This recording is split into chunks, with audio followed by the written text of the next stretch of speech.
আসসালামু আলাইকুম everyone, cash কুইজিনে আপনাদের সবাইকে স্বাগত জানাচ্ছি। আজকের রেসিপি ইজি বিফ বার্গার, যেটা আপনি বাড়িতে খুব কম সময়ে বানিয়ে নিতে পারবেন। আর সাথে থাকছে বার্গার সস রেসিপি। আর বাসাতে এত সুন্দর করে বার্গার তৈরি করে খাওয়া যায় আর খেতে এত টেস্টি, না খেলে বুঝবেন না। তো চলুন বার্গার তৈরি করার প্রসেসটা দেখে নেই।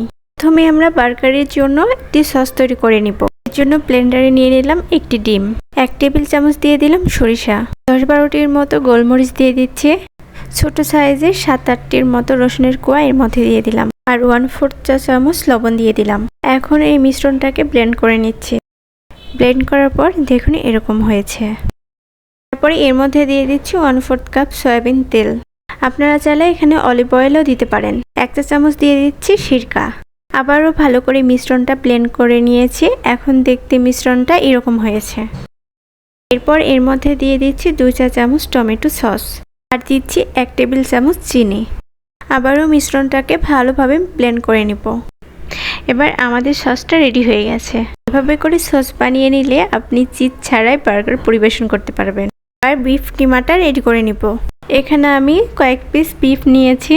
এটাকে আমি ব্লেন্ডারে জারে দিয়ে কিমা করে নিয়েছি। আপনারা চাইলে চাকু দিয়ে কেচিয়ে এটাকে কিমা করে নিতে পারেন। এখন এই কিমাতে স্বাদ মতো লবণ দিয়ে দিচ্ছি, আর 5-6টার মতো কাঁচা মরিচ, আর 4-5টার মতো এখানে পেঁয়াজ দিয়েছি। সাথে 1 চা চামচ আদা রসুন বাটা আর 1/2 চা চামচ গোলমরিচের গুঁড়া দিয়ে দিচ্ছি। এখন কিমার সাথে এগুলো ভালোভাবে মাখিয়ে নিচ্ছি। মাখানো হয়ে গেছে। এখন এই কিমাটা দিয়ে বার্গারের পেটি বানিয়ে নিব। যতটা সম্ভব এটাকে পাতলা বানানোর চেষ্টা করবেন, তাহলে অনেক তাড়াতাড়ি এটা কুক হবে। আর এটা প্যানে দেওয়ার সাথে সাথে জড়িয়ে ছোট হয়ে আসে, এজন্য যতটা সম্ভব এটা পাতলা করার চেষ্টা করতে হবে। এবার চাইলে এই পেটিগুলো সংগ্রহ করতে পারবেন। এরকম করে বানিয়ে ডিপ ফ্রিজে রেখে দিতে পারবেন। আমি বার্গার বনটা ছেঁকে নিচ্ছি। আর এই কাজটা গ্রিল প্যানে করলে কালারটা অনেক সুন্দর আসে।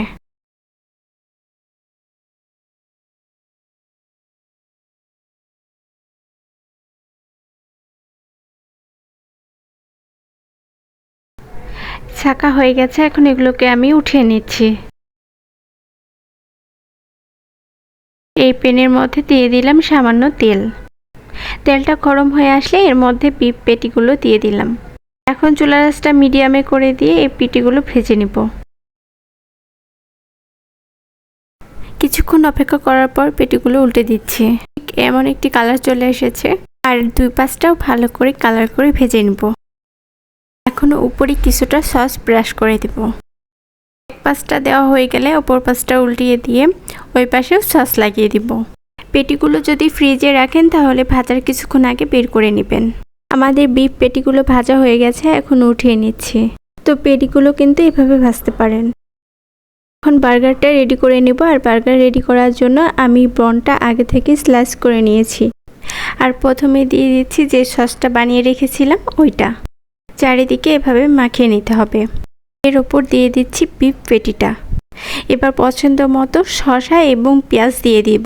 চাইলে আপনারা এখানে টমেটো দিয়ে নিতে পারেন। আবার উপর দিয়ে সস দিয়ে দিলাম। আর এভাবে করে বার্গারটা পরিবেশন করতে পারেন। আজকে ঝটপট এই বিফ বার্গারটা আপনাদের সাথে শেয়ার করেছি। চাইলে আপনারা অল্প উপকরণ দিয়ে বাসায় এরকম বিফ বার্গার তৈরি করে নিতে পারেন। তাহলে আর বাইরে থেকে বার্গার কিনে খেতে হবে না। আর ঝটপট রেসিপি এটা। আর সব থেকে ভালো লেগেছে আমার এই সসটা খেতে এত মজার হয়েছিল।